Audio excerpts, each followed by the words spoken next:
The following is a CSPN Media podcast presentation. Let me tell you who deserves a shot in the United States. Let's hear it. I'm the champion. I ought to know. You know, I've been sizing up guys since I came to WCW. And I think the one guy that stands out the most, the guy that I think has earned a title shot, El Dandy, I think you're a heck of a wrestler. You're a great technician in the ring, and you're a jam-up guy. I don't see any reason. Wait a minute. El Dandy has been wrestling in the cruiserweight division here. Please. He's a great wrestler.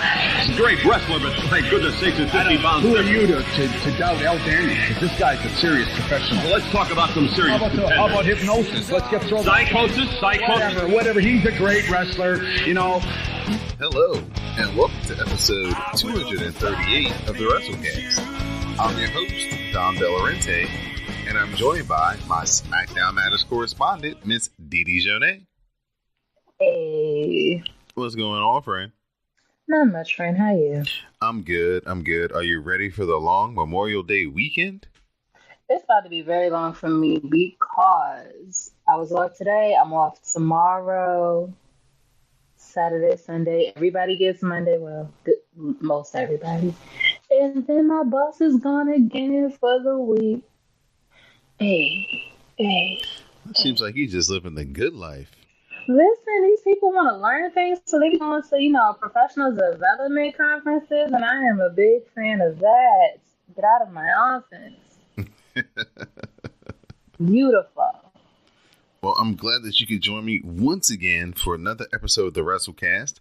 You can find the WrassleCast each and every week on the CSPN, and the CSPN can be found on the web at cspn.us.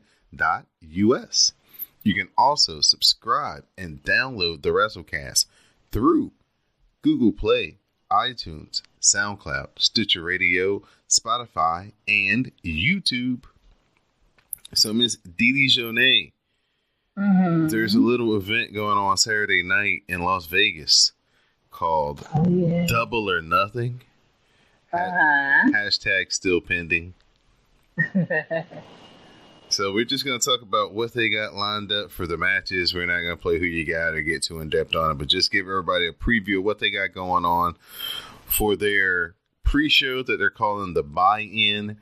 They're going to have a casino battle royal, and it was announced that the winner of this battle royal will earn a future shot for the AEW World Championship, as they will face the winner of the main event for Double or Nothing between Chris Jericho and Kenny Omega.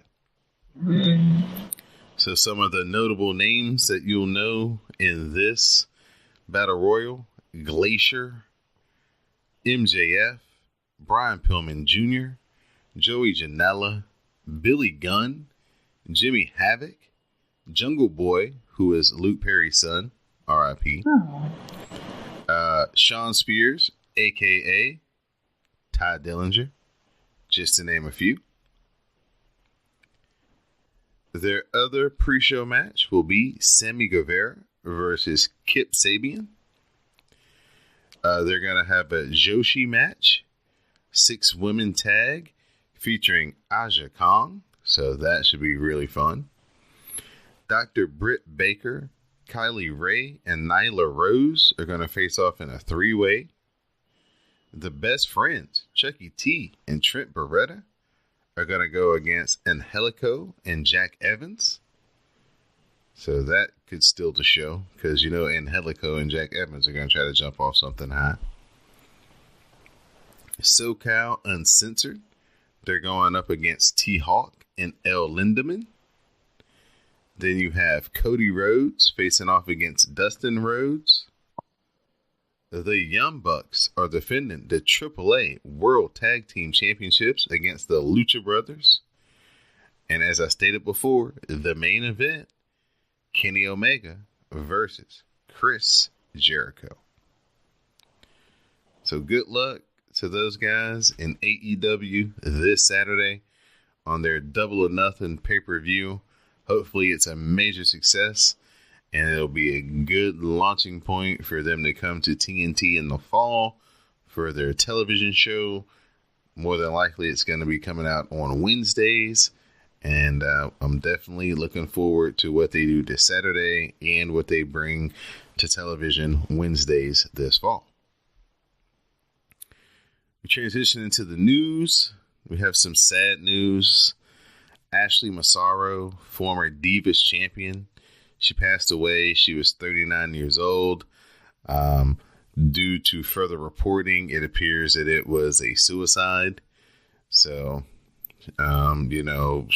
thoughts and prayers to her family and friends. Just a sad situation. So young at 39. Rey Mysterio Jr., he suffered a separated shoulder in his match at Money in the Bank versus Samoa Joe. And Samoa Joe suffered a broken nose in that very same match. So, for them to only have like a 6-minute long event, a lot of damage happened. Speaking of Money in the Bank, we'll get right into it. Thank you to everybody who used the hashtag MoneyCastHoles. Definitely appreciate it. It was a lot of fun this past Sunday night, reading everybody's commentary with color. Daniel Bryan and Rowan, they faced off against the Usos in a non-title match. The Usos, they pinned Daniel Bryan with a double Us. So, Miss Dijonay, I know you did not see that. So there will not be much to recap and analyze there. We start the show off with the Money in the Bank ladder match, women's edition.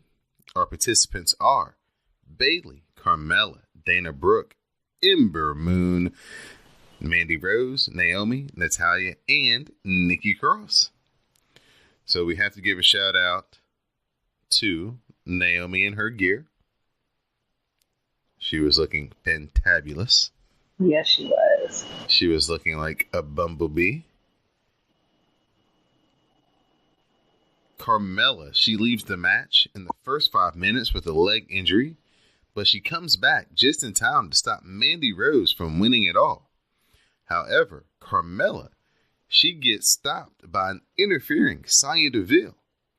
Sonya Deville, being the best friend that she is, tries to carry Mandy Rose to the top of the ladder. Bayley cuts them off, she knocks them off, and Bayley pulls down the briefcase, and she is the winner of this year's Ladies Money in the Bank ladder match.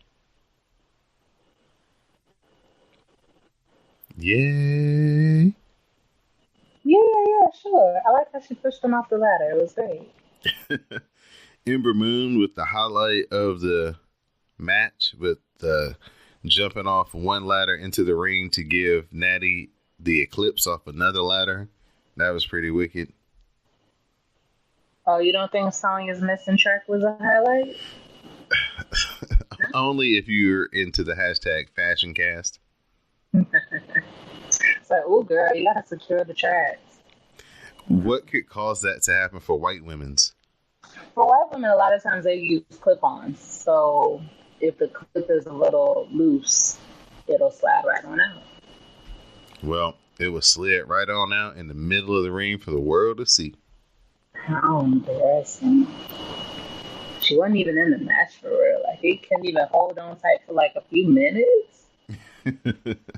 God forbid you had been a real participant. Your whole hair would have been on the mat. What's a mess? Samoa Joe, he defended his United States Championship against Rey Mysterio. Rey won with a surprise pinning combination. As I stated earlier, Joe's nose was busted open badly because it was broken. And the replay shows that Samoa Joe's shoulder was up. Post-match, Samoa Joe attacked Rey Mysterio.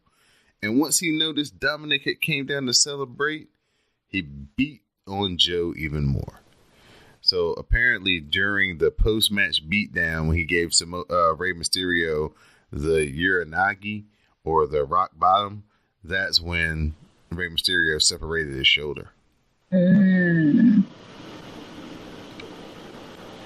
How much of a badass did Samoa Joe look when the dude counted 3? He was shocked.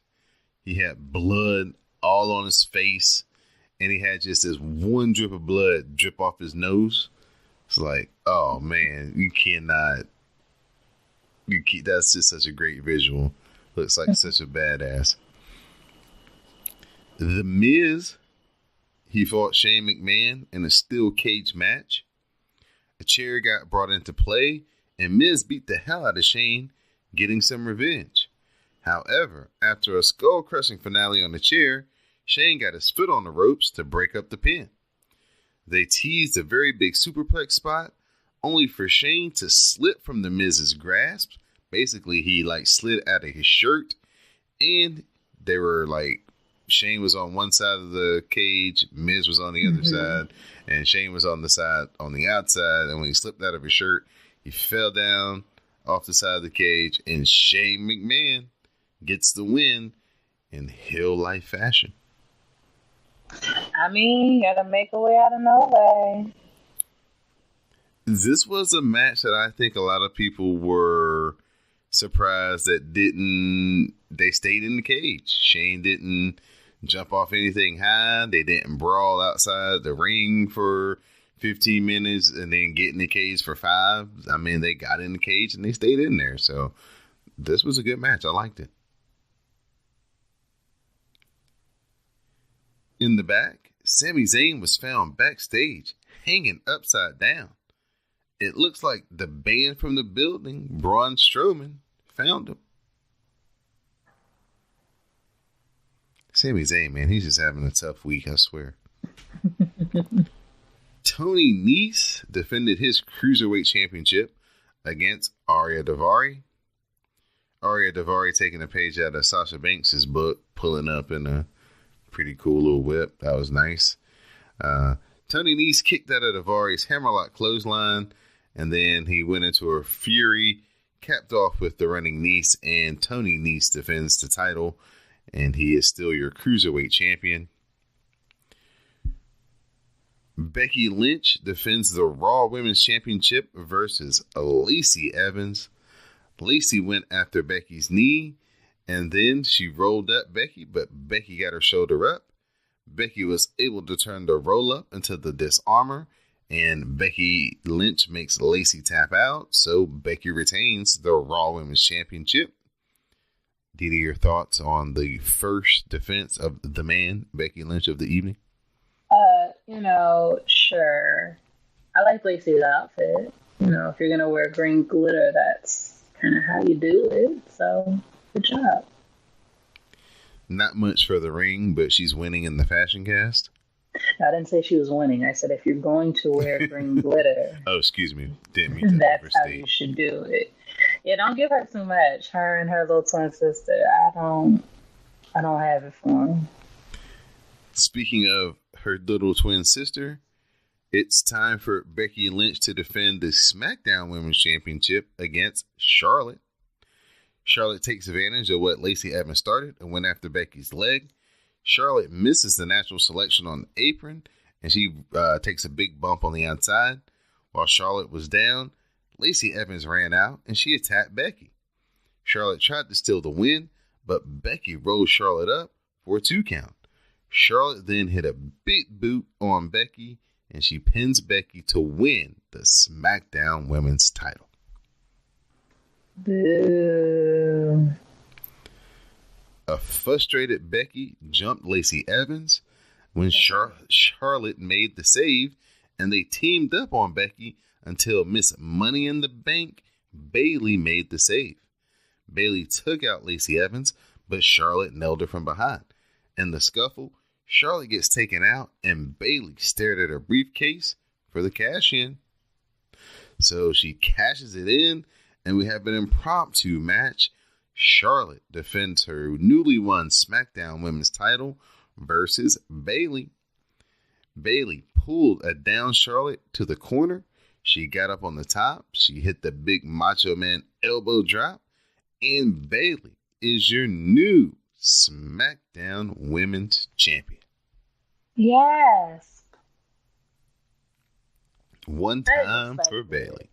I thought she was going to be like the Baron Corbin of it all. They did more for Bayley in one night than they have in the last 2 years she's been on the main roster. You know, the anointed time, not the appointed time, I guess. You're full of good parables and wisdoms tonight. You know, I try to be. The spirit of auntiness is over me. Oh, yes, summer is coming. Mm-hmm. Oh, I see what you did there.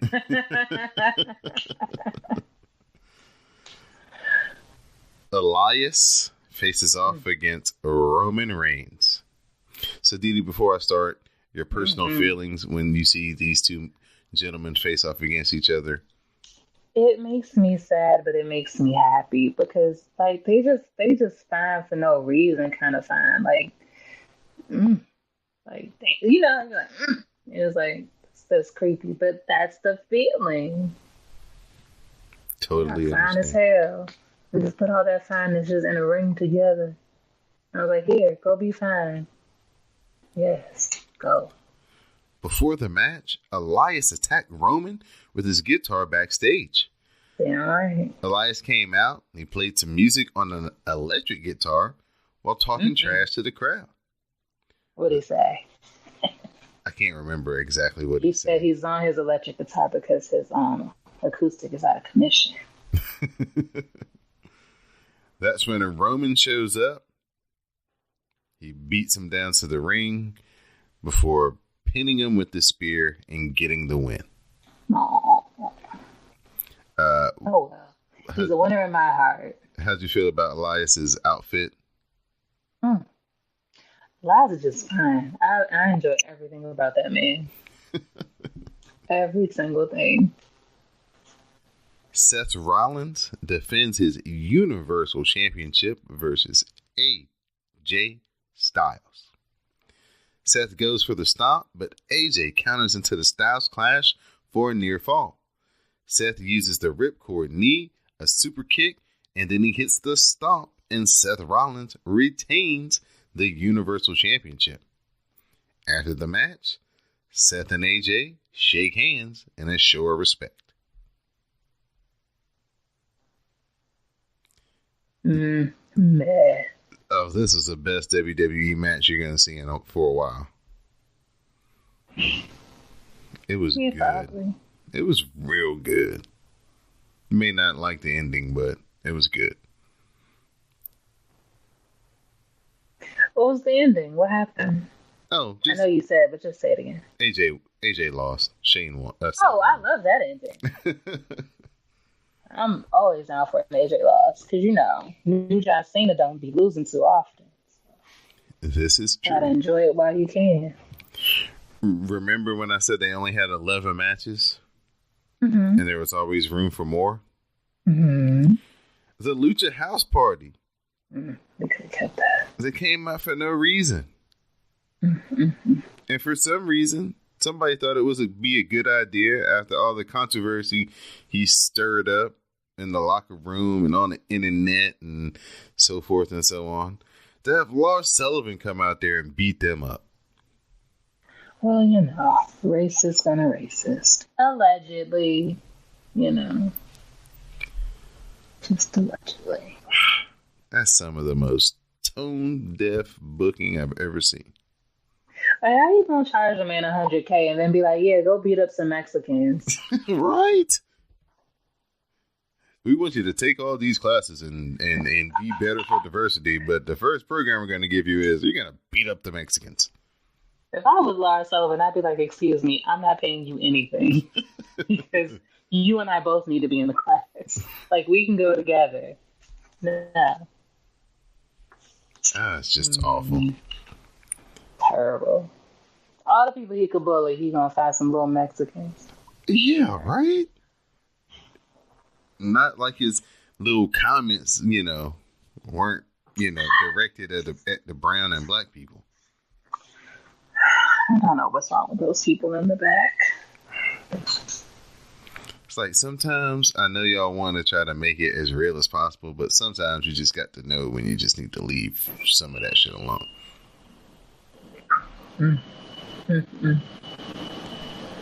Kofi Kingston defends his WWE Championship against Kevin Owens. The match picks up with some good near falls, and Kofi starts firing up. Kofi makes a comeback, and he gets the win with the Trouble in Paradise. Kevin Owens is being a big bully in this match. He even took off Kofi's shoes at one point. It's like, what are you doing, man? But anytime Kofi can retain, it's a good night in my book. Mm-hmm. Main event time. The men's Money in the Bank ladder match.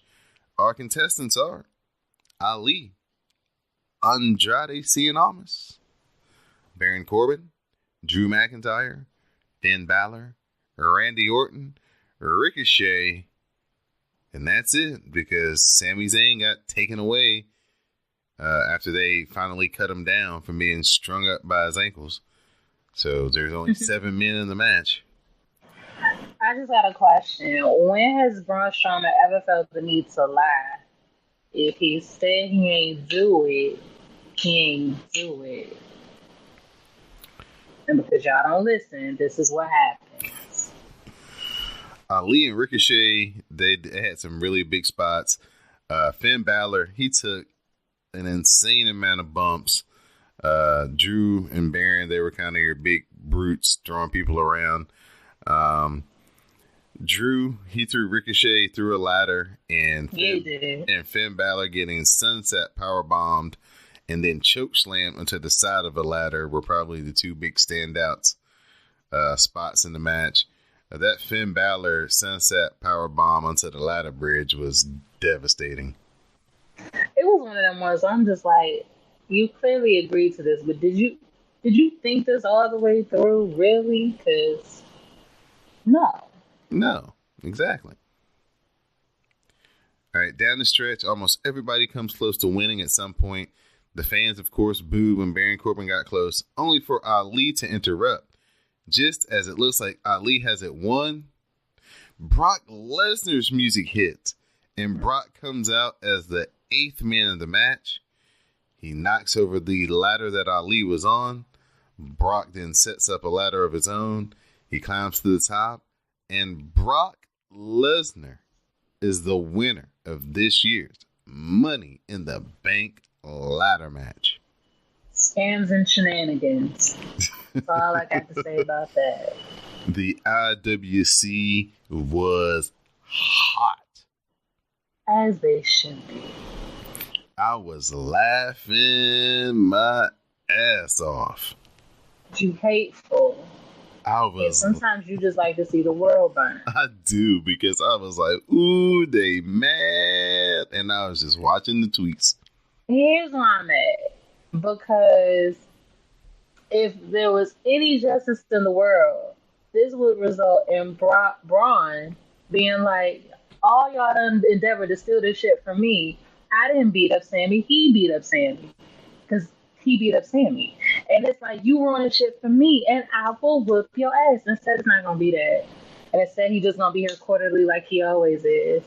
And then he's going to win a title. And he's going to have the title and still be here quarterly. And it's like, I don't want to do this anymore. It's not fun for me. He puts eyes on the product. He makes people. Y'all say that. I don't know that I believe that. He puts, the ratings. I don't know that that's true. The ratings were up this week, 7%. Is that because of him, or is that because it was the weekend after a pay-per-view? Probably is a little. Because something that's normally on Mondays wasn't as interesting. Oh, no, they were going up against the Warriors. So, they had competition. The Warriors and who? Trailblazers. Playoffs. So I'm just saying, I'm not giving all of that to Brock. Y'all can. WWE clearly does, but I don't see it. If I'm gonna give it to anybody, I give it to fucking Paul Heyman. I am a huge fan of Brock showing up on the scene. I think he adds some juice to the heel side, because Raw definitely doesn't have any heels, at least any main event heels, as we'll discuss later on when we do review Raw. So bring him on. I've said it many times. I don't care if you want to be a heel. I don't want you working once every 3 months. That's not fair. That's not interesting. Having you be the title holder when I only see you every time the full moon comes is bullshit. I stand by that. If you're going to be a part-timer, you need to be a Chris Jericho part-timer. I need to see you weekly for 3 months, and then you can go disappear for 6 and do whatever the fuck you want to do. I think that's very fair. But you coming every time Sable lets you out the house, that's bullshit. No. Well, I'll never enjoy it. I'll never like it. I'll never approve. He's not interesting. He's pale and he scares me. No. No, no, no. He's getting on the plane and he's taking the money and running over to Saudi Arabia. Now, of course. Oh, now listen, I'm not mad. If you're going to give me the money, I'll do it. Anything he do is because y'all let him get away with it. That's causing. He ain't wrong. That's causing a big stir because, of course, Sami Zayn, Kevin Owens, Daniel Bryan, and a few other people are starting to speak up about not wanting to go and perform on that show. Yeah, I can't see Sami going. Of course, there's not going to be any women on the show this year as well. So there you go. There, I think they're going to have Renee commentate, though. I think that's kind of the softening that they're going to compromise with this year. Okay. But before we move on from Money in the Bank, how trash did you think it was in your estimation? Oh, very much so. I mean, is it like the juice at the bottom of the dumpster trash, or just the trash bag is running over and we need to go take it out? You know what it is? It's more like I'm going to the trash, like, you know, where you take your trash when you live in an apartment, like the big trash can. Mm-hmm. Like, I'm taking my trash to the trash can and then my bag breaks, like, right before I get there. It's like that kind of trash. Like, just inconvenient and annoying. And it's like, you held on for so long. Why you couldn't just... Why you had to break right here? Like, it's that kind of trash. All right. You guys heard it here. Miss Didi Jonay's thoughts and analysis of this year's Money in the Bank ladder match. This is the WrassleCast. You can find us on the CSPN as well as iTunes, SoundCloud, Stitcher Radio, Google Play, Spotify, and YouTube. So, Miss Didi Jonay, we're going to talk about some Monday Night Raw. Starts off with Paul Heyman and Brock. Brock is on my screen for 3 seconds, and he clearly did the best thing I was going to see on this whole episode of Monday Night Raw, because he comes out carrying the Money in the Bank briefcase, and he puts it up to his head, and he starts head nodding like it's a ghetto blaster to his theme music. And I was like, yep, that's the best thing I've ever seen Brock Lesnar do. The bar is the floor. My God. Paul hypes Brock as Mr. Money in the Bank and says paranoia is running through WWE after last night. Paul runs down a conspiracy of Sammy's attack and Brock taking his place to win. Paul says the WWE and Universal Champions should be afraid right now because they are vulnerable to an assassin in Brock Lesnar. Paul then laughably says Brock could show up anywhere, like live events. That's when Seth Rollins comes out. Okay. And says he should be in a great mood after beating AJ Styles last night, but he's not because of Brock. He's here to be an inspirational champion and tells Brock to cash in tonight. Paul says Rollins needs to play Brock's game. It's all about anticipation. And when Brock feels like cashing in, he'll cash in. Paul then mocks Rollins for waiting for his girlfriend to headline WrestleMania, which he wanted to do.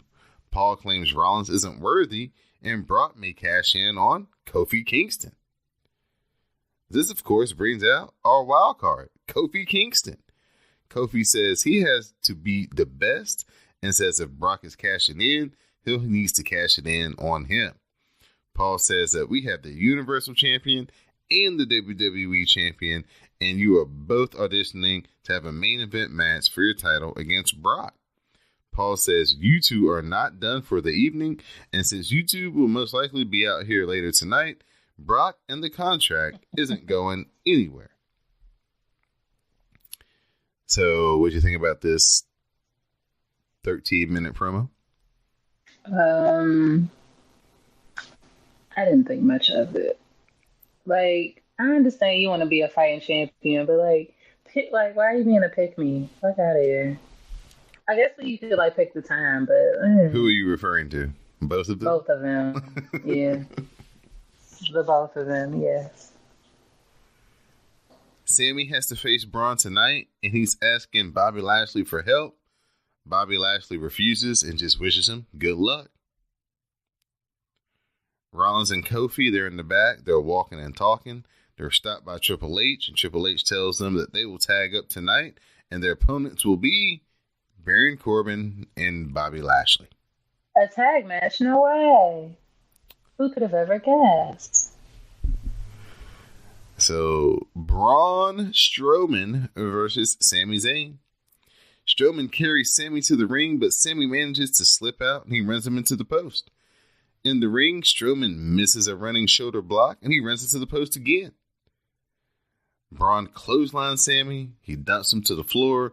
He then mows him down with the shoulder blocks. Back in the ring, Braun hits the big power slam, and Braun Strowman gets the win. Yeah. Edie Jonay is very, very happy. Mm-hmm. Lars Sullivan, he comes out to speak. Charlie is out to do the interview.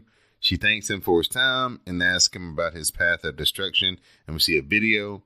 Lars laughs, and then the Lucha House Party arrives for a beatdown. They attack and swarm Lars, drop kicking him to the floor. They hit dives, but Lars eventually gets the upper hand, and the Lucha House Party is forced to run away. Where's your weapons? Why don't you have kendo sticks or a steel chair? They clearly aren't as smart as Io Shirai. If we gonna beat some people up, if we gonna jump them, let's jump them. You know what I mean? Ricochet faces off against Cesaro. Ricochet hits a head scissors and follows with the tope. Back in the ring, Ricochet flies into an uppercut. Cesaro follows that with a backbreaker and the Gotch pile driver, and Cesaro gets the win. Now, if you're counting at home like me, that's 4 straight weeks in a row that Ricochet has lost. And that's 5 straight weeks in a row that Aleister Black ain't touched the ring. Racism. You figure it out. AJ Styles says he's back to square one. He lost fair and square, but he knows that he can beat Seth Rollins. That's when Baron Corbin arrives to mock AJ for losing, and AJ Styles mocks Corbin for his career's failures. Corbin reminds us that he pinned Rollins on Raw 2 weeks ago. AJ Styles slaps Corbin, and then Corbin walks away saying, AJ, he's going to pay. That's funny. Roman Reigns arrives. It's time for the big dog. Shane arrives to interrupt him. Shane says that he is the best in the world and proves that by beating The Miz again. He says he's done with The Miz and he is now focused on Roman for what he did to Vince. Reigns says that he hates the spoiled rich kid and says that his schedule is now clear. Shane says Elias isn't done with Roman and Roman wants to fight him tonight. Shane says he fought in a brutal steel cage match last night. He teases accepting the match and then refuses. Shane says he does what he wants when he wants. He brings out Drew McIntyre and then he books Reigns versus himself at Super Showdown. I mean, I guess. Drew and so Shane. He's taking Roman all the way to Saudi Arabia to lose? Or Shane I don't know. I don't know. Drew McIntyre might have something to say about that. Maybe Miz will help Shane lose. Speaking of The Miz, Drew and Shane are walking, and The Miz walks up on them. Drew tells The Miz to fuck off and threatens him. Miz says that he will take care of Drew, and then he'll take care of Shane. I feel like it'd be easier if you do it in the other order. What do I know? The Usos and the Revival, they finally had their long-awaited tag team match. Dash Wilder DDTs Jimmy on the floor, but Jay follows with a dive. Dawson gets a roll-up for a 2 count. Jimmy follows with the super kick for a 2 count. Dawson then gets a roll-up with the tights, and the Revival, they get the win. If you're not cheating, you're not trying. Backstage, Alexa Bliss, she's meeting with Nikki Cross, and she is upset that Nikki lost last night. And out of the blue, here come the Revival. They're celebrating, and they're saying that they need to be the next guest on A Moment of Bliss. It's time for Bray's wacky Firefly Funhouse. It immediately takes a dark turn with Mask Bray wanting us to let him in. This week it did exactly like you were talking about a couple of weeks ago on the Dark match when it first started, where it like plays and then it shows that it's playing good for a second, then it starts showing that, you know, creepy message stuff. So I don't know where they're going with this. It's creepy though. It makes me very uncomfortable. Right. And they had the baby. Yeah, terrible name, but congratulations on the baby. Nash 6. What do you think about that? Somebody on the interweb said JoJo almost, it's awful. But anyway, somebody on the interweb said that she almost died having the baby. Yeah, you know, black women be having bad complications. Yeah, and I can't imagine doing all that and then naming my child Nash with a KN. Like, I just don't see it. Like, isn't it ode to Kevin Nash? Like, is that what you're doing? Like, where are you? Yeah, it might be because his middle name is 6. Like, 1, 2, 3 kid. 6. Okay, we're reaching. No, but it's SIXX. Just why can't he just be Wyndham Rotunda Jr.? Like, you're not going to get a better name than that. You really like that, don't you? The best. You really like that. I love that name. I'm going to be honest. Wyndham Rotunda is one of the best names I've ever heard. Full stop. That's just my belief. It's just good. Well, we've got 06 Rotunda now. Nash with a K. Congratulations. And I think that's the issue because Nash Bridges is a real thing. It was a real TV show. But the Nash with the K is killing me so softly. Congratulations to Bray and JoJo. Alexa Bliss and Nikki Cross arrive. They're here for a moment of bliss. Alexa arrives prepared so she wouldn't lose her gear again. She demands coffee. She gets 2 cups and pours them into 1 cup, giving Nikki the empty one. Alexa brings out Becky Lynch. Alexa welcomes Becky to the show and makes Nikki move away from her. The Iconics then arrive. They mock Becky for losing one of her belts, but they said they still got both of theirs. Becky tells them to shut up, and now Lacey Evans arrives in the old revolving door segment. Lacey takes credit for Becky losing to Charlotte. Becky runs her down for wearing her granny's clothes and for tapping out at Money in the Bank. Becky says she can now completely focus on her, and Becky challenges Lacey and the Iconics to a tag team match. Nikki offers to team with Becky, and Becky tells Alexa to stand there and look pretty and join the team. So Alexa takes her coffee down to the ring, and she just stands on the apron, drinking her coffee during the match between Becky Lynch, Nikki Cross, and Alexa Bliss versus the Iconics and Lacey Evans. The heels continue with quick tags, isolating Nikki until Nikki avoids a charge and tags in Becky Lynch. Becky runs wild as Lacey Evans walks off to the back. The Exploder suplex follows, and Becky Lynch heads up top. She hits the missile drop kick, and she hits the second rope leg drop, and Becky Lynch, Nikki Cross, and Alexa Bliss get the win. Yay. Mick Foley reveals the WWE's newest championship. Foley arrives, and he has the new championship in a lovely velvet bag. He says something has been missing from Raw, and he wants to make Raw again. It takes a lot to become a champion in WWE, and even more to become a legend. he announces the WWE 24/7 Championship. He says the title can be defended anytime, anywhere, in any place. There are no days off when you hold this title. And he lays it on the mat and he says, starting tonight, the third hour will get mean and nasty because the first champion will be crowned, and it is open to every superstar in WWE. So that's Raw, SmackDown, NXT, NXT UK, 205 Live, Women's Division, Cruiserweight Division, doesn't matter. Everybody's eligible for this belt. Your thoughts, Dee? Were you like the crowd, just uninterested as hell about this belt? Yeah. So here's the thing.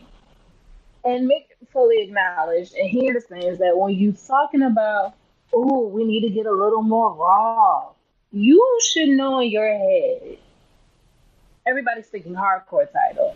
Like, the people who are engaged are thinking hardcore title, and then you give them this 24/7 thing, and it's like, why?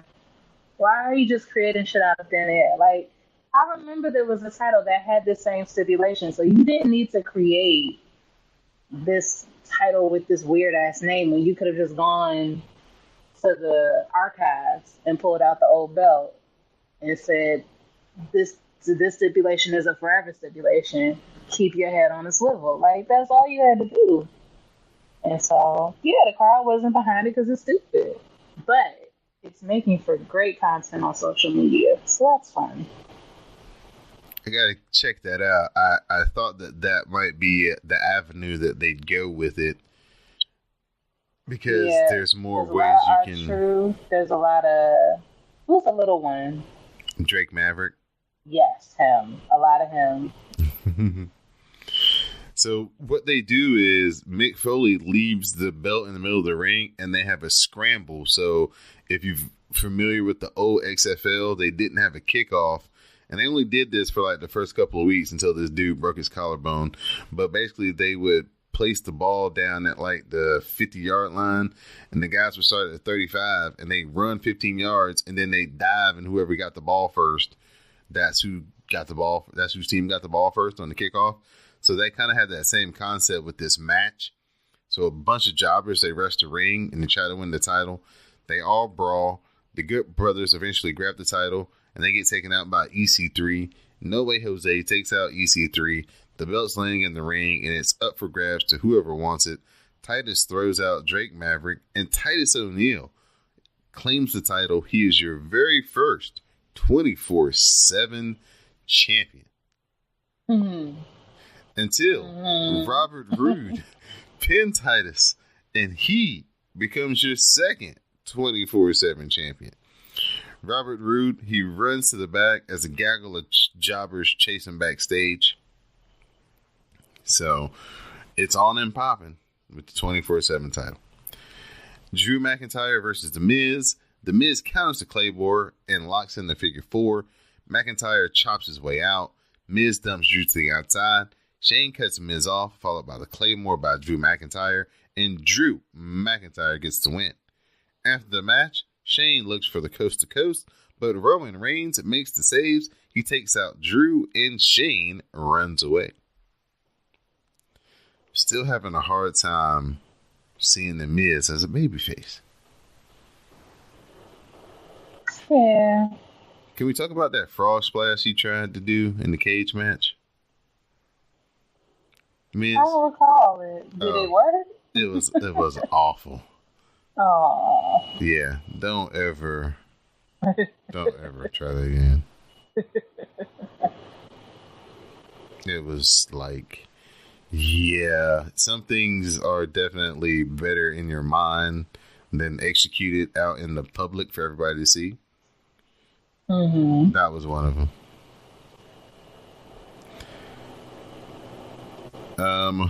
The jobbers, they're continuing to chase Bobby Roode through the back. Kofi and Seth Rollins are interviewed about tonight's main event. They know Brock is still here, and no one likes Lashley, especially Baron Corbin. They talk about the Rey Mysterio's controversial win over Samoa Joe at Money in the Bank. They announce Rey suffered the separated shoulder.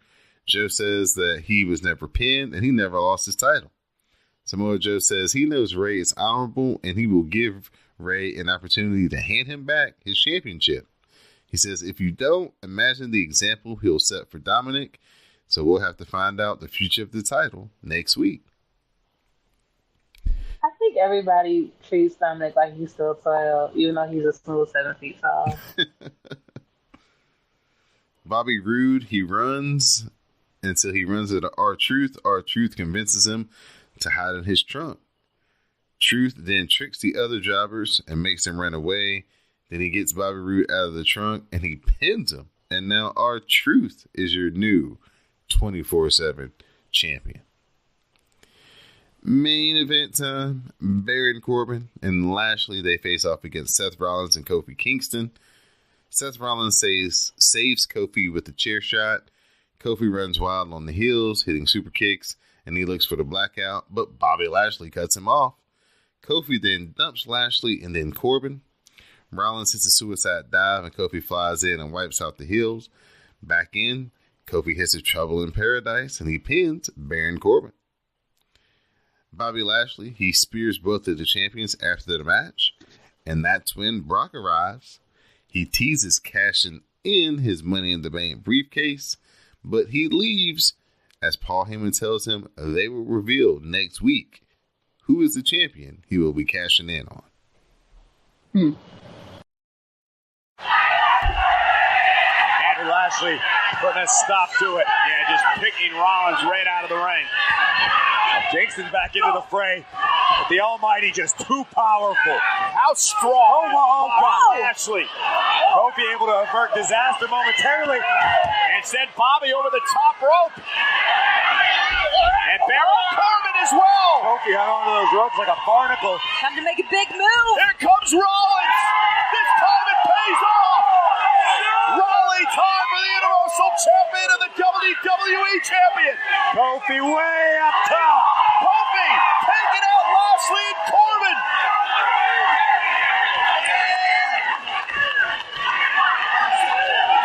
And now Kingston, top rope, launching himself.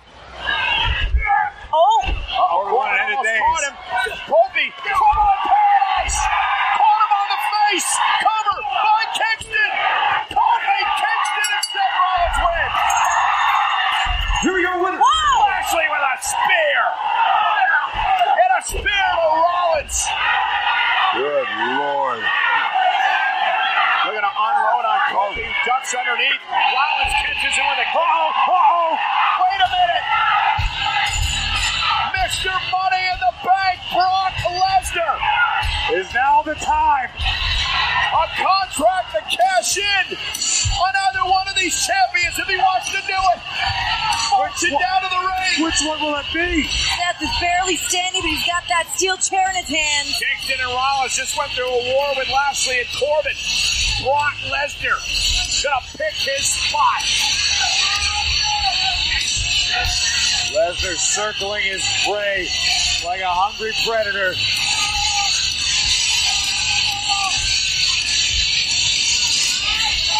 What does Lesnar do? Who does the Beast pick?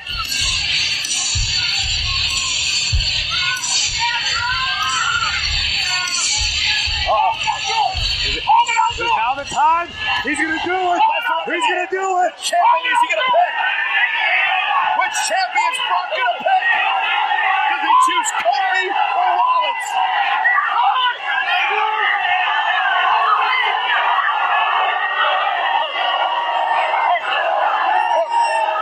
You're in their heads. You're in their heads. Exactly where you want to be. I say we come back next week. We tell the whole world which one you're going to cash in Money in the Bank.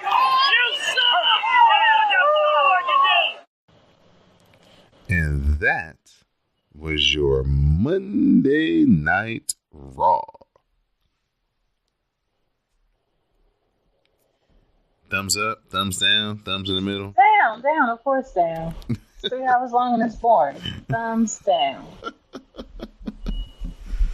The past few weeks I've been watching it on DVR, in the morning on Tuesday, early. Yeah. So it hasn't been as drawn out, and it hasn't seemed as boring. So maybe that's a new strategy some people should use if they can.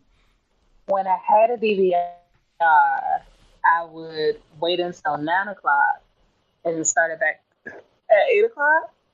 And I was able to fast forward. And I'll still be done at 11, but it's a little contracted because you're fitting 3 hours of stuff into 2 hours. That worked really well for a long time. So, like, any way you can shorten the shenanigans, I suggest the viewer take it. Although then you would miss out on the hashtags and all that. But even trade, I'll be honest.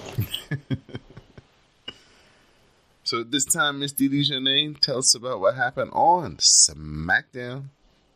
Oh, well, I wasn't there because I had alcohol to drink. But again, 2 weeks in a row, huh? Yeah. Okay, so it wasn't tacos this time. It was. Oh, my bartender friend was supposed to be in town, but he didn't come in town. But I had already decided I was gonna go drink, so I was like, I'm still gonna go drink.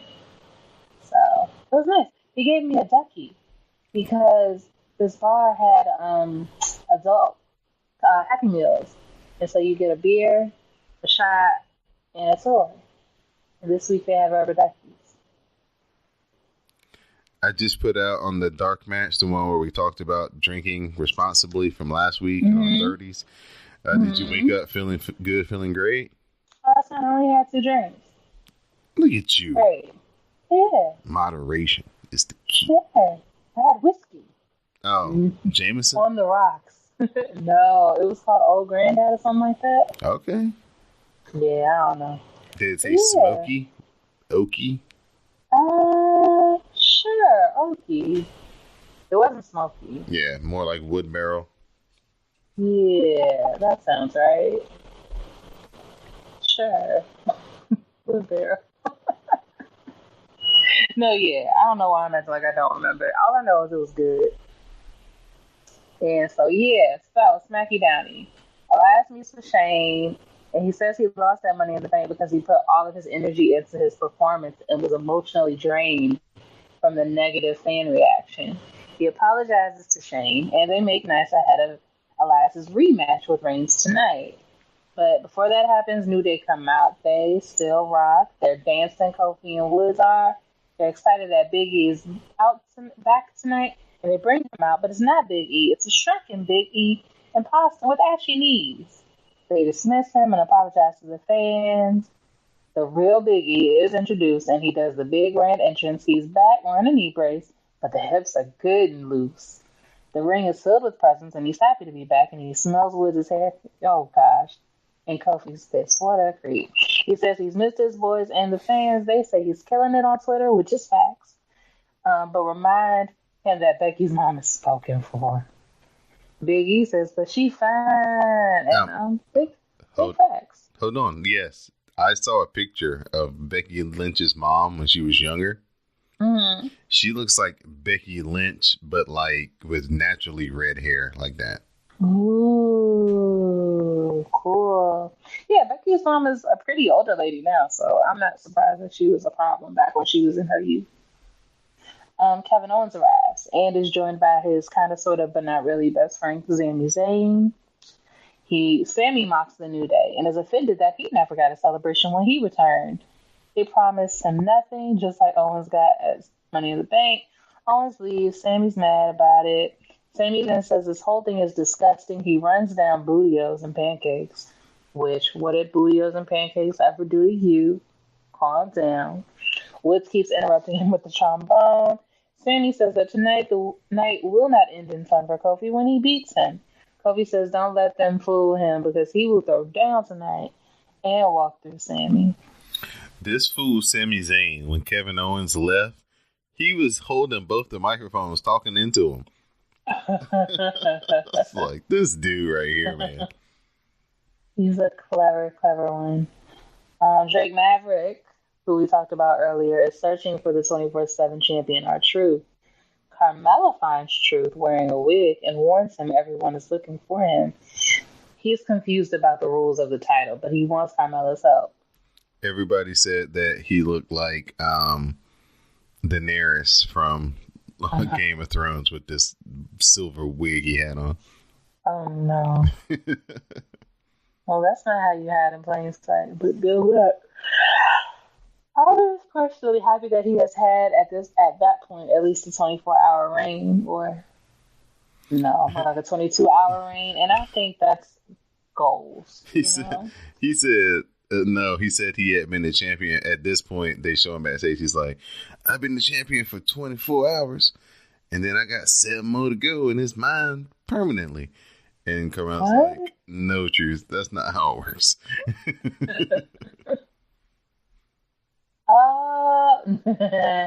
No, he's stupid. This one though. Okay, next, Ali versus Andrade. Battle of the name changes. Andrade hits the double knees and covers for 2. Ali gets a cradle and the miracle win. Nice. Ali deserves. Carmella helps Truth with his disguise. Lars Sullivan gets a video package. And then Mandy Rose and Carmella have a match. Now, I'm imagining they have a match because they have heat for Money in the Bank. Because it looked like Mandy was the one who did something to Carmella to cause her little knee to get injured. And it looked like Carmella dropped character, was really like pushing the bitch away, like, don't touch me. I'm going to hurt you. You know, that's what I got out of it. But I love a kayfabe match. But anyway, back to the match. Sonya pulls Mandy to the floor. Carmella follows with a super kick, then Carmella attacks Sonya and beats her down. Mandy then rolls up Carmella for 2. A whole bunch of jobbers arrive. Truth grabs Carmella and runs away, so nobody wins? Nope, it was a no contest because R-Truth was accompanying Carmella down to the ring like a body double. He was dressed up and she dressed him up in her clothes with that wig. And so during the match, he's out there on the side, you know, out there as like her manager, and then all the guys come looking for him. So he hops on his back, they hop over the guardrail, and they gone. Interesting. Bayley comments on her Money in the Bank and SmackDown Women's title win. People still doubt her, but she created her own opportunity and succeeded. She has moved past the hugs and wants the best the division has to offer. Yes. Elias is outside playing his guitar. Truth is still running. Owens attacked Big E backstage, re-injuring his knee. The temerity. How dare he? Next up is Kofi versus Sammy. Kofi cuts off the haluva kick and hits the running double stomp. Kofi looks for Trouble in Paradise, but Sammy counters. And Kofi then hits the Trouble in Paradise on the next attempt for the win. Hey. Was it good? Was it great? Oh, yeah, it was a good match. Sami Zayn was hilarious. He's coming out to his music, and there's some, like, kids right there. And they're reaching their hands out for him to like kind of slap hands right there at the edge of the big part of the ramp. Mm-hmm. But instead of trying to like slap their hands, he starts kicking his feet at them in his little dance. Like, this dude is just healing it up. It's fun for him. Paul Heyman arrives and teases a Brock cash-in. Nobody believes him because it's SmackDown. Dolph Ziggler makes his return and attacks. He posts Kofi and works him over in the corner, as Kofi's neck with a chair, and Kofi's down and out. They wheel out the stretcher so that he can join Big E at the local medical facility. Kofi fights off the stretcher and starts walking to the back. One fell swoop. Kofi fights his way back into this matchup. Sami could be in trouble. Oh, went for Trouble in Paradise. Now Sami Zayn. Oh, fun off the Blue Thunder Bomb, maybe. Trouble in Paradise connects. Cover. Kofi wins. Here is your winner, the WWE Champion, Kofi Kingston.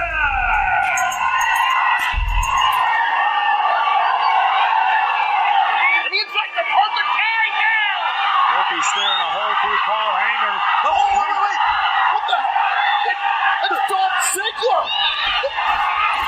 Ziggler is just laying waste to the WWE Champion. Where did he come from? I have no idea, but Dolph Ziggler is completely mauling Kofi Kingston. I mean, when was the last time we saw Dolph Ziggler? Where is this coming from?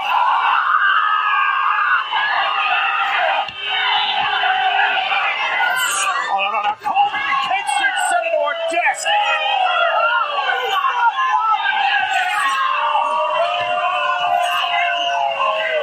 seen Ziggler for months, but he's obviously returned with a purpose and a plan.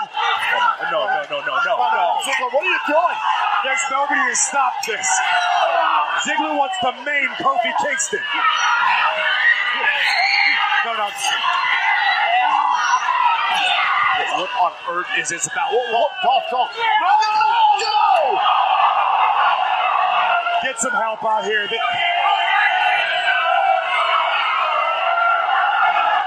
This is completely crossed the line. Whatever it is that Dolph Ziggler's after. Get out of here. Come on. Kofi's out.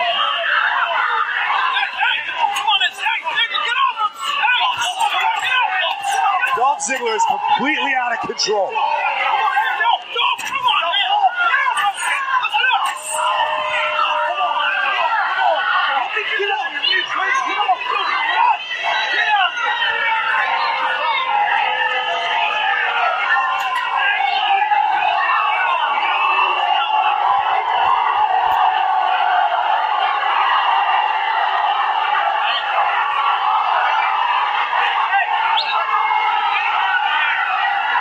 Officials pending to Kofi Kingston.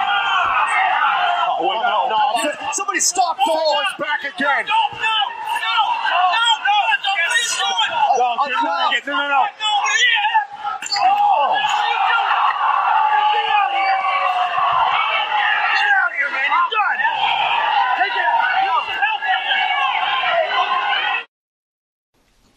Try to take my boy out. Heinous and vicious attack by Dolph Ziggler. Where the hell he come from? The comedy club. Yeah, for sure. Everything's not funny no more. Roman arrives and Elias is there outside waiting on him and sings him a song. Elias, what a sweetheart. In a pre-match interview, Bayley teases coming after Becky's Raw title. Man, can you not? Bayley and Becky have a match versus Lacey. Oh, the twins versus Lacey and Charlotte. It breaks down. Charlotte hits the big boot on Becky. Becky cuts off the figure four, and they trade cradles. Becky gets the disarmer, but Evans hits the women's right. Bayley gets the tag and cradles Charlotte for the win. Charlotte took the pinfall. That's different. Trying to make Lacey Evans into something. Are they replacing Charlotte with the newer model? With the less obnoxious teeth? That's really like the only discernible difference between the two of them. One's got teeth and a good last name. Oh, goodness. I'm just saying, I like Charlotte now, but facts are facts. Truth tries to fight off the jobbers and does indeed run away. Ziggles walks and is asked about attacking Kofi. He takes the mic and heads into the arena. 2 comments. Ziggles said he'd boo him too, but this goes way back to when Ali got hurt and Kofi got the chance. It should have been Ziggles, not Kofi. Kofi finally became an overnight success, but it should have been him. Kofi became a star, but it should have been him. Kofi won the title while he sat at home, but it should have been him. I don't know if he clapped his hands, but just imagine it in there, because that's what it's made for. Kofi keeps outperforming his critics, and he's respected, but it should be me. See? Clap. That's what he did. That's why he did what he did. He had no choice. And at WWE's Sweet Saudi Money 3 will do anything for $50 million. He will beat Kofi because he has to. He will become champion, and they will all respect, admire, and love him because this should be me. One of the best Dolph Ziggler promos in a long, long time. It was strong. Ooh, good. It was a little whiny, but it wasn't the it wasn't the I'm Dolph Ziggler and I've done everything I needed to do. It wasn't that normal Dolph Ziggler promo, so it was good. Yeah, I mean, you know, nobody said for Caucasian man here, so it was always going to be like, oh, poor baby, you know. But I'm glad he got his feelings across.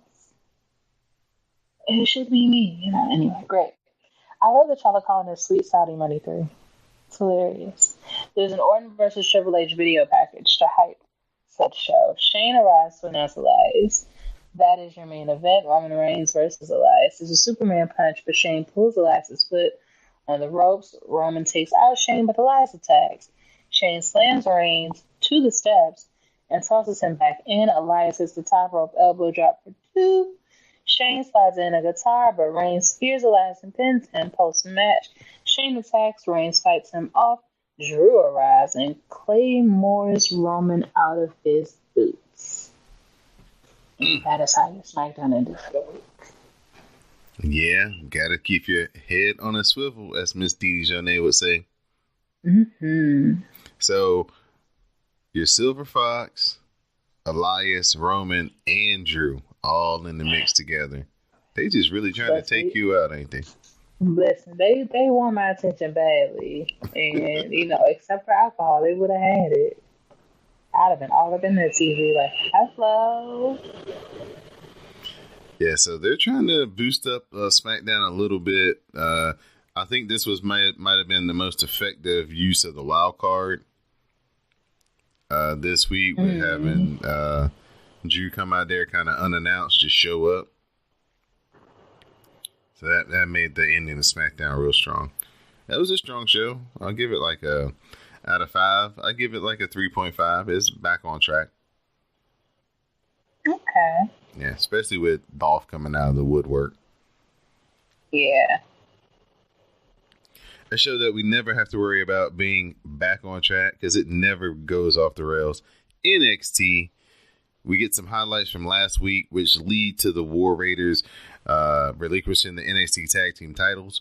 William Regal announces that at TakeOver on June 1st, the Street Profits, the Forgotten Sons, Lorcan and Birch, and Bobby Fish and Kyle O'Reilly will compete in a ladder match for the vacated titles. We get the star of the show. The Undisputed Era kick off the show this week, arriving as a unified force. Adam Cole, baby, says they aren't going anywhere and that they are stronger than ever. They own NXT and the entire roster, and they will take what they want when they want. At TakeOver, they will win the NXT and Tag Team titles. Johnny Gargano arrives, and Mr. Johnny Wrestling has an issue with this proclamation. He accepts the match, but says that Cole can't beat him on his own. Adam Cole says that he beat him in New York in the first fall. Gargano then reminds Adam Cole that he won the next 2 falls, mocking Adam Cole for not shocking the school system. This pisses Adam Cole off, but he knows it eats at Gargano that he pinned him all by himself. That's when Matt Riddle arrives and attacks the Undisputed Era from the blind side, and when it looks like the Undisputed Era was just about to get the best of Matt Riddle, Johnny Gargano joins in. They clear the ring and stand tall, and this sets up Kyle O'Reilly and Bobby Fish versus Matt Riddle and Johnny Gargano for later tonight. Now, this is a much better contrast to Raw and SmackDown's opening as they talked for about 8 minutes and then Matt Riddle was like, oh no, we need to get some action going, boss. Really, really good opening. Mansoor versus Sean Maluda. Mansoor lands strikes and a German suplex. Mansoor follows with a slingshot neckbreaker. Then he hits an inverted suplex and Mansoor gets the win. Mansoor needs a name change. Mansoor can really wrestle and they need to let him win a whole bunch of matches. And then they can change his name to whatever they like. I don't care when it happens, but it needs to happen. It took them forever to get to Mustafa. I know they're not going to let Mansoor leave. Like, no way. It sounds like Mansoor. Or Mansoor, like a massage therapist. Oh, no, that's a masseuse. Anyway. Yeah. Just doesn't roll off the tongue that easy. At all. And it's like, if you get rid of Mustafa, you ain't no way you leaving Mansoor. Because I like Mustafa's name. The Undisputed Era, they argue with Steven Regal. Steven Regal announces that Matt Riddle will be taking on Roderick Strong at TakeOver, and Kyle O'Reilly and Bobby Fish will face Matt Riddle and Johnny Gargano later tonight. That's when we get the Velveteen Dream. He's here for the experience. He says the people want to feel him, the people want to touch him, and the people want to hold him, but they can't. He says he's just too big to hold. Yes, let him know. Then all of a sudden we hear, "Look, everyone, it's Tyler," as Tyler Breeze arrives, making his official NXT return. Yay. Velveteen Dream doesn't look impressed, but the crowd is happy to see Prince Pretty. He says Prince Pretty is home and says when he was in NXT, everyone talked about him, but when the fashion left NXT, it became dull, filled with imposters and knockoffs. It's flattering, but there is only one Prince Pretty. Velveteen Dream welcomes Breeze to his NXT, where they want a real man like Dream and not a boy. Just because you couldn't cut it on Monday and Tuesdays doesn't mean you can come back and demand a spotlight in Dream's world, is what he said. Breeze says that he was uninspired, but Dream inspires him, and so does his championship. An inspired Breeze is too much for Dream to handle. Dream calls him a dollar store detective and mocks him for sitting and catering. Dream offers to let him take a selfie, and Breeze accepts, and then Tyler Breeze attacks the Velveteen Dream. This is a really good segment. Yeah, it was. Velveteen Dream was cutting to the damn core, though. He was being real vicious, talking about playing cowboy on TV and dollar store detective and sitting and catering and whew. Like, dang. Tyler Breeze comments on his return and says he just wanted to introduce himself. Candice LeRae, she faces Reina Gonzalez. Candice hits 7 foot tall. Candice hits a Hurricane Rana and follows up with strikes. Candice hits the missile dropkick, and the Lion Salt gets the win for Candice LeRae. After the match, Shayna Baszler, Jasmine Duke, and Marina Shafir attack Candice LeRae. Io Shirai and her kendo stick make the save. Io Shirai proceeds to beat the shit out of Shayna and her pals, and she stands tall. So many rip shots. She beat them like the third or fourth time this week. The porch light beat you. The street light beat you on before you got on the porch, and you finally caught that whooping from your mama. Yeah, it was great. It was real good. It was especially for Didi Jonay. Io Shirai, she does things because she knows you're watching. And I appreciate it greatly. So much. So very much. We get the official announcement that the Velveteen Dream will be taking on Tyler Breeze for the NXT. I forgot what that championship is called. But yeah, the North American title that the Velveteen Dream has. Next week, Mia Yim gets her rematch against Bianca Belair, and Kushida faces off against Drew Gulak.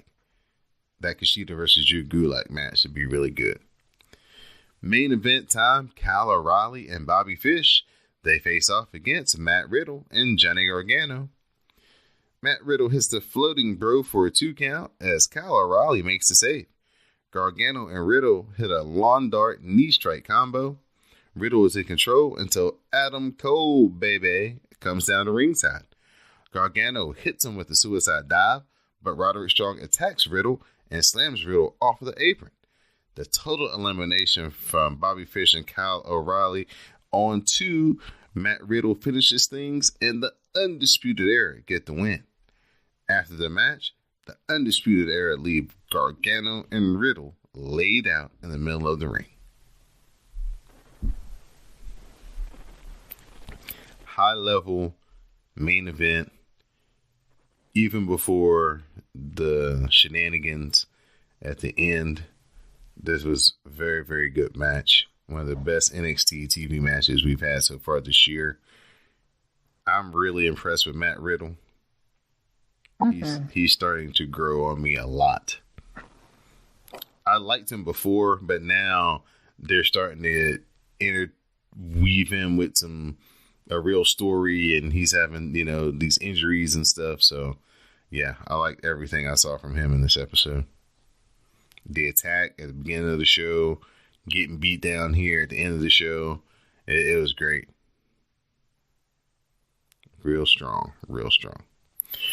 So, Miss Didi Jonay, before we go, this is an anniversary today that we're recording, a very sad anniversary. It is the 20th anniversary of the passing of Owen Hart during the No Way Out pay-per-view. Many of you who are my age or older were watching that event as it happened, and just unfortunate, just an accident, and a great performer taken from us at such a young age. I think he was 34 years old when he passed away, just about to reach his prime. And the guys over on the Post Wrestling podcast, John Pollock, he put together a great profile of some people who were kind of around Owen in that final day. They talked to Jimmy Corderas, the referee in the match, who Owen literally missed by inches. They talked to a fan who he was hanging out with that day, who actually had his gear and stuff in his car. They were going to drive to the next town. Talked to Jim Ross, who had to, let everybody know on pay-per-view that Owen Hart passed away. So it's a really good listen. It's about 45 minutes.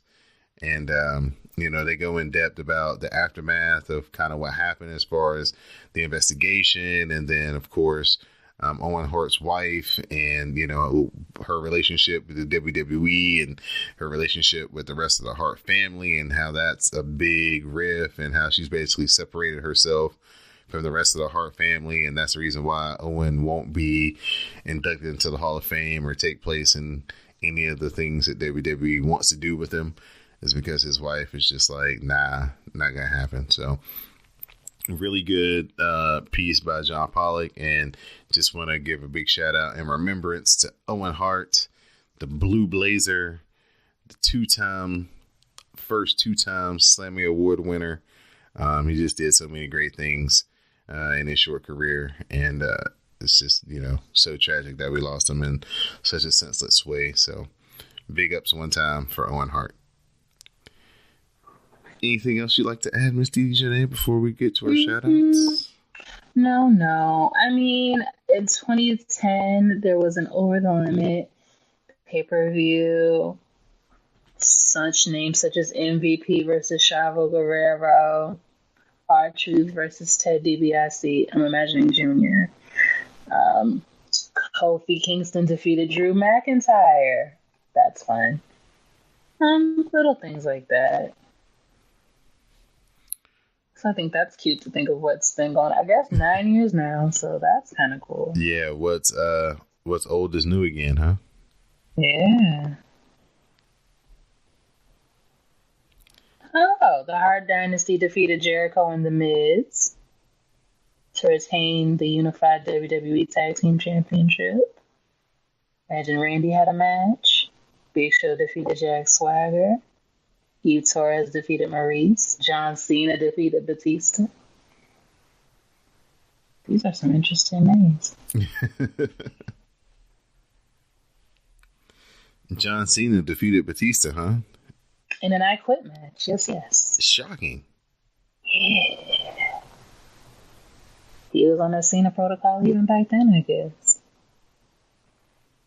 But yeah, other than that, I don't have any particular shout outs. Just to my Glow girls, Jay, Tati, Angelina. If I don't say a name, that doesn't mean anything. It just means I drink a lot and don't have a good memory. Shout out to my auntie. She's coming into town. That's fun. But she like my Christian auntie. Well, all my aunties is Christian aunties. So my mom was like, I think I'm going to take her to see the Jubilee. I was like, you have fun with that. I'm not going to the Jubilee. I'll be over here in the AC drinking something, giving me a buzz. Thank you very much. Like, you let me know if y'all go to dinner after, because I'm not going to the Jubilee. But yeah, shout out to her. Shout out to my cousin. She's pregnant, and she's she had a lot of her kids earlier, so there's a 10-year gap between her youngest, and this one. So I think that's kind of cool. Gives me hope that I can have my oops baby soon because I'm getting up there in age.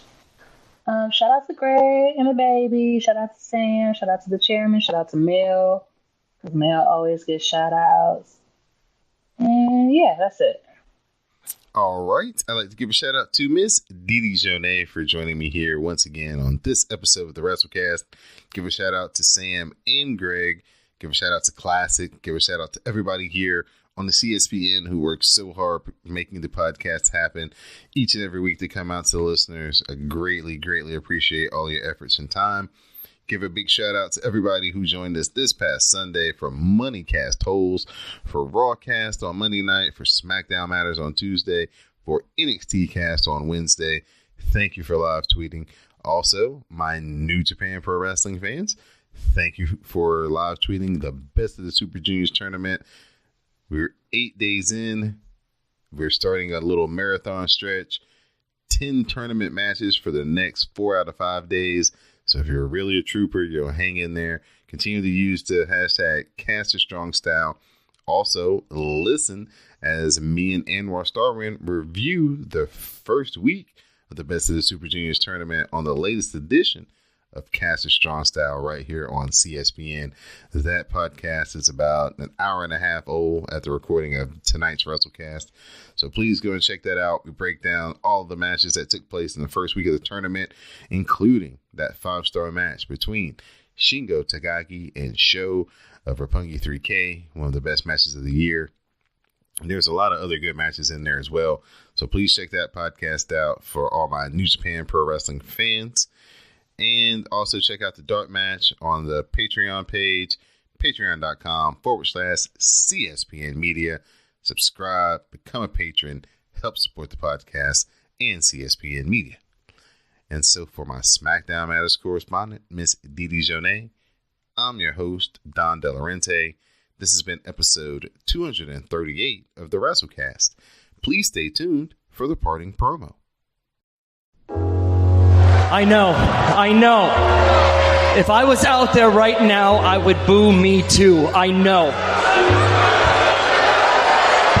But this goes way back.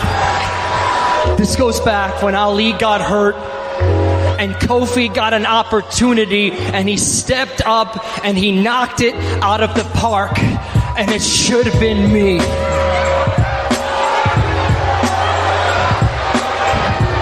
Kofi jumped through hoop after hoop after hoop, and he walked in and he ran the gauntlet.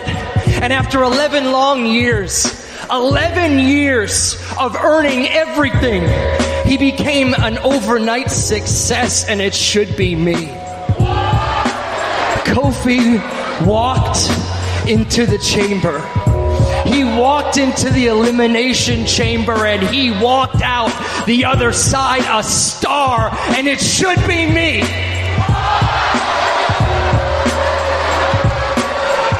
And he walked in to WrestleMania to fight Daniel Bryan for the WWE title while I sat at home, and that should have been me. And on that night at WrestleMania, he was the better wrestler. He was the better man, and he won the WWE title, and it should have been me. And every day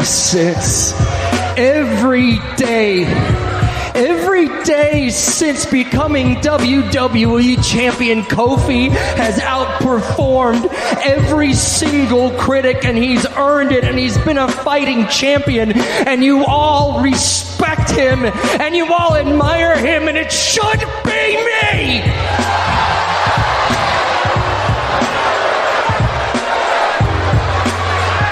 And that's why I did what I did. I had to. I had no other choice. And that Super Showdown, I'm going to beat Kofi for the WWE title because I have to.